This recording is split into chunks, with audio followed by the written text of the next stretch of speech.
임대료는 수도 없이 너무 비싸요. 임대료는 정말 비싼데 문제는 그만한 공간이 없어. 로또 1등 된다 해서 그걸로 되는 것도 아니고. 여기 왜 웃으세요? 로또 1등 웃으세요? 가사롭네요. 오늘의 뭐 한 줄 평 이런 거 있으실까요? 오늘 한 줄 평이요? 건물 주택 투자하고 싶다.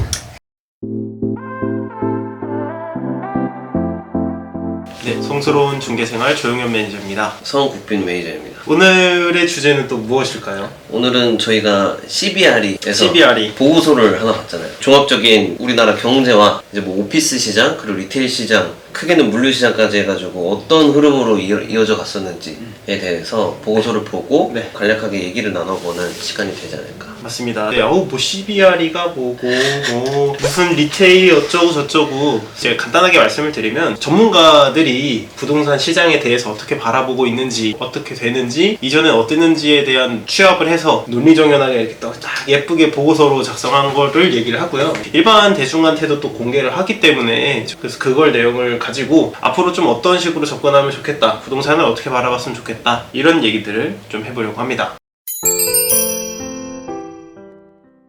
보고서 보면 되게 어려운 얘기 많이 써져 있잖아요. 네. 근데 어려운 얘기는 그냥 간략하게 하고 넘어가고 네. 저희가 좀 중점으로 다룰 거는 리테일 시장, 그러니까 흔히 말해 도소매 시장이라 하죠. 그쵸. 이런 상업 네. 시장이 어디로 흘러가고 있는지를 얘기해 보는 게 좋을 것 같아요. 리테일 시장, 그러니까 도소매 업종이 오프라인 시장에서 이상한 형태로, 특이한 형태로 좀 발전을 많이 하고 있어요. 그 중에 대표적인 사례가 쇼룸이라고 볼 수가 있는데, 요즘 성수동 같은 데 가면은 되게 특이한 분위기들이잖아요. 그 현장에서 옷을 사서 집에 가져오는 게 아니라 네. QR코드로 결제를 해서 온라인에서 배송을 해주는 시스템입니다. 어디에서부터 시작이 됐을까라고 제가 곰곰이 한번 생각을 해봤는데, 옛날에 ABC마트 같은 데 가면은 오프라인이랑 온라인 매장의 가격이 조금 달랐어요. 그 온라인이 훨씬 조금 쌌고, 그래서 사람들이 오프라인 매장에 가서 신발을 신어보고 사이즈가 맞으면 그걸 딱 정보를 가지고 와서 온라인에서 주문을 하는, 그렇게 하면 좋은 점이 내가 손으로 신발 들고 다닐 필요가 없고 배송도 제때 오고 난 또 신어봤고,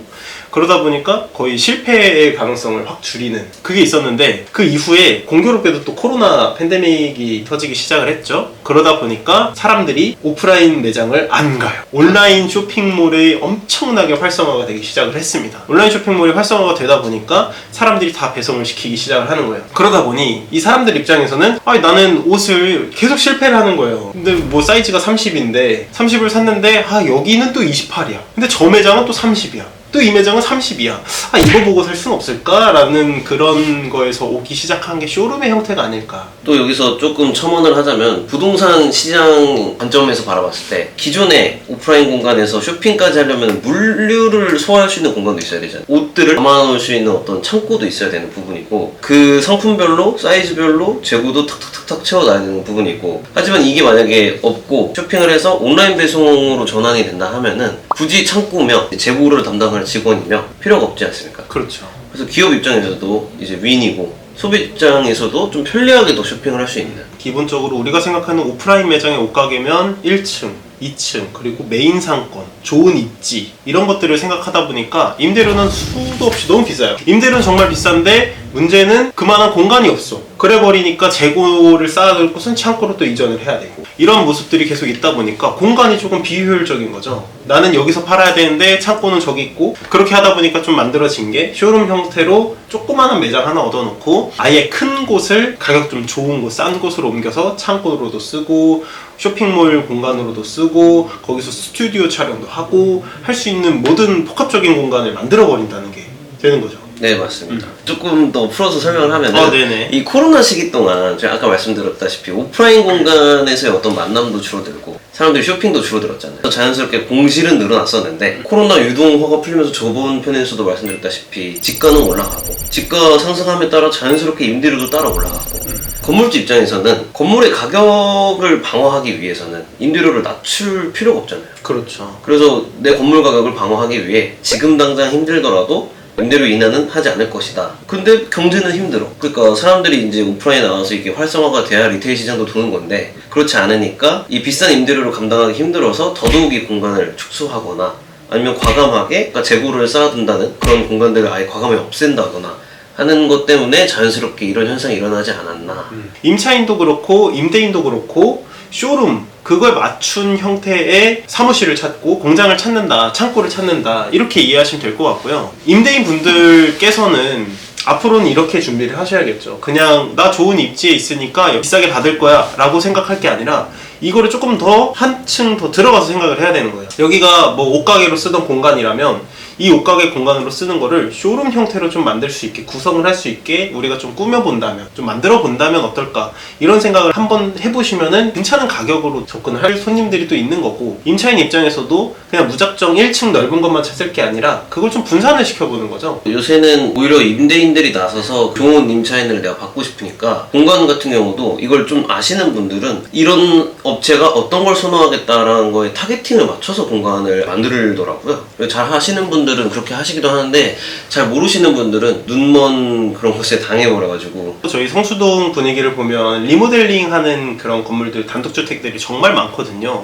특히나 아틀리에 길 쪽으로 굉장히 활성화가 많이 돼 있고, 이 아틀리에 길 쪽으로 활성화된 단독주택 그리고 다가구 주택들이 리모델링 된 것들을 좀 보면 되게 재밌는 형태잖아요. 1층에는 카페나 음식점 같이 조금 깔끔한 것들이 들어오고, 심지어 뭐 갤러리가 들어오기도 하고, 2층, 3층으로는 그냥 편집샵처럼 사용하지만 실제로 사람들이 보는 쇼룸이고, 3층에는 사람들이 업무 보는 오피스 공간이고. 되게 유명한 그 빈티지 가구샵이 지산 지하에 있잖아요. 네네. 네, 되게 신기하더라고요. 네네. 이렇게 좀 시장이 되게 재밌게 흘러가고 있는 게 사실입니다. 그렇기 때문에 저희 영상을 보고 계시는 예비 투자자분들도 계실 거고, 아니면 현재 지금 뭐 투자를 해서 임차사를 받고 있는 대표님들도 계실 거고, 내 사무실이 좀 안 나간다, 왜 내 사무실은 좋은 값을 받지 못할까라는 의문이 드신다면 이렇게 한번 생각해 보시는 것도 좋을 것 같습니다. 그리고 지금 저희가 말씀을 드렸는데 여기에 이제 재미없는 얘기를 한번 얹어 가려고 하는데, 네. 재미없는 얘기가 대체 뭔가요? 일맥상통한 얘기긴 해요. 저희가 공간의 활용도를 최대로 극대화시키기 위해 뭐 쇼룸이 이렇게 발생하였다를 얘기했는데, 그러면 공간이 얼마나 부족하길래 사람들이 이 공간 활용도에 집착을 하는가. 보고서에 보니까 지금 현재 서울의 주요 3대 권역의 평균 공실률이 1.2%래요. 1.2%? 네. 그러니까 100호가 있으면 한 호실만 공실이 있다 이거죠. 그래서 성수동을 놓고 생각을 해도 좀 그런 것 같아요. 네, 공실률이 지금 어마어마하게 적은 상태인데, 네. 추가적으로 그렇다고 해서 임대료가 싼가 살펴보니까 지금 임대료가 계속 상승하고 있잖아요. 임대료 상승률도 실질 임대료가 전년 대비 21% 상승했다. 전년 대비 21%? 네, 전년 대비 21%. 근데 저 여기서 질문 드리고 싶은 게, 상가 임대차 보호법에 사무실도 들어가잖아요. 네, 맞습니다. 그럼 10년 동안 임대료를 못 올려야 되는 게 맞는데 네, 맞습니다. 왜 20%나 상승할 수가 있었던 거죠? 저희가 실무에서 받아들이는 상가임대차 보호법이랑 명목상 법적으로 있는 상가임대차 법이랑 어느 정도 조금 괴리가 있는 건 사실이잖아요. 임대인 입장에서 새로 들어오는 분이 있다면은 그 상승폭은 저희가 직접 현장에서 눈으로 보다시피 5% 이렇게 오르는 게 아니잖아요. 그러다 보니까 아마 이 정도 현상이 발생한 것 같은데, 또 여기 임대료 상승분이 기존에 있는 건물들만 상승한 게 아니라 지어지고 아니면 리모델링 되고 하는 건물들의 상승분도 포함된 거라서, 아무튼 여기서 실질 임대료라는 말을 저희가 썼는데, 이게 실질 임대료랑 명목 임대료가 있어요. 실질 임대료는 무상 임대차 기간 있잖아요. 렌트프리. 그거를 포함한 임대료를 말하는 거고, 명목 임대료는 그걸 포함하지 않은 임대료를 말하는 겁니다. 제가 예시를 들어서 가볍게 좀 설명을 드리자면, 예를 들어서 1년 계약을 했을 때 월세 500만 원이다. 연 6천만 원을 월세로 받는 거잖아요. 근데 렌트프리를 2달을 줬어. 렌트프리 2달이 빠져버리니까 실제로 제가 받는 돈은 5천만 원인 거예요. 그렇게 생각을 하면 될 것 같고요. 네, 맞습니다. 그리고 명목 임대료는 렌트프리 기간을 제외한 네, 명목상의 임대료. 그래서 아까 말씀드린 렌트프리 2달을 했더라 해도 실질 임대료는 5천인 거고 명목 임대료는 6천인 겁니다. 그렇게 생각하시면 될 것 같습니다. 네, 맞습니다. 어려운 얘기는 이쯤 하고, 그래서 아까 렌트프리 하니까 나온 말인데, 임대료도 오르는데 그럼 렌트프리 기간은 어떻게 돼가고 있느냐. 예를 들어서 2개월을 만약에 렌트프리 받을 수 있었어요. 근데 이게 1개월로 줄었답니다. 렌트프리 받을 수 있는 기간 자체도 좀 줄었다. 네, 맞습니다. 사실 지금 성수동에서 렌트프리 어떻게 생각하세요? 임대인한테 자신있게 렌트프리 달라 할 수 있으세요? 자신있게 말도 못하지만 잘 주려고 하지도 않고. 사실 저희 같은 경우 1개월 받았으면 와 진짜 잘 받았다. 너무 잘 받는 네, 2주도 감사합니다 인 거잖아요. 맞아요. 사실 받을 수 있으면 그걸로 족하는 것 같아요, 요즘. 오히려 임대인 분들의 성향 자체가 약간, 내가 렌트프리를 2달을 줄 거라면은 차라리 렌트프리 안 줄 수 있는 업체를 월세를 더 높여서 받겠다, 이런 게 조금 보여요. 그러면 이제 계속 저희가 뭐 그래 집가 상승하는 거 알겠어. 지가가 상승한다 해서 무조건적으로 임대료가 오르느냐를 살펴봤을 때 왜 임대료가 자꾸 오른다 생각하세요? 뭐 그만큼 수요가 많기 때문이 아닐까요? 네, 수요는 많은데 공급은 없으니까. 공급은 없죠. 단기간 동안 금리가 빠르게 오르기도 했고 추가적으로 PF 시장이라고 하잖아요. 이제 잘 모르시는 분들을 위해서 제가 PF도 좀 설명을 해드려야 될 것 같은데 네. 우리 시청자분들을 너무 무시하시는 거 아닙니까? 그러니까 간략히 설명하면 프로젝트 파이낸싱 예, 정확으로 쫙 깔아주세요. 네. 예, 이런 어떤 대규모의 대출을 일으키는 걸 PF 대출을 하잖아요. 이제 건물을 올리려면 한두 푼은 안 되잖아요. 뭐 로또 1등 된다 해서 그걸로 되는 것도 아니고. 여기야 왜 웃으세요? 로또 1등 무시하는 가설없네요. 아, 네. 아무튼 간에 아무튼 건축비도 많이 올랐고 인건비도 오르고 뭐 자재 이런 게 오르다 보니까 당연히 돈은 그만큼 쪽으로 많이 필요한 건데 또 대출은 어려워. 그래서 공급이 점점 줄어들다가 지금 21년부터 23년 사이의 공급량이 진짜 거의 역대 최저급에 달한다거나 그러면서 일어나는 현상이 리모델링이 많이 일어나요. 맞아요. 예, 네. 건물을 그냥 부수고 신축하는 것보다 리모델링이 그래도 조금 접근성이 좋겠다 싶어서 하지만 이게 오피스 권역이랑 상업 권역을 봤을 때 상업은 뭐 그래 리모델링 오케이 오피스는 리모델링을 해서 쓰기가 또 애매하잖아요. 그런 경우들 때문에 오피스 같은 경우는 아무래도 진짜 나대지 상태에서 웅장한 쫙 상업 건물을 짓는 게 좀 일반적인데 그래서 저희가 옛날에 성수가 다른 데에 비해서 5배 이상의 신규 공급량이 있다 라고 말씀드렸잖아요.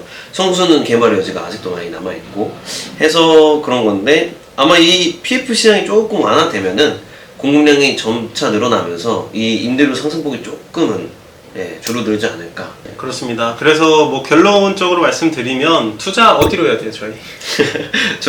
제가 만약에 돈 있으면은 저 성수 아니면 강남에 할 것 같습니다. 성수 아닌 강남. 예. 왜 강남은 왜 들어갔죠? 강남은 강남이니까.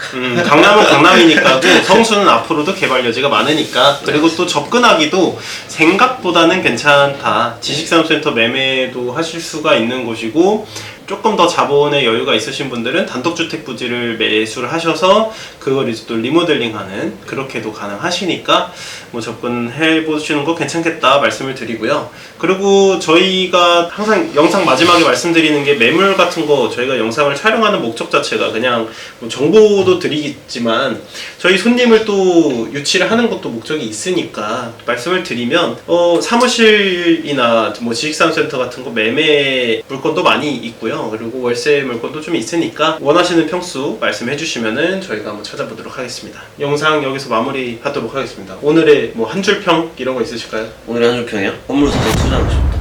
감사합니다.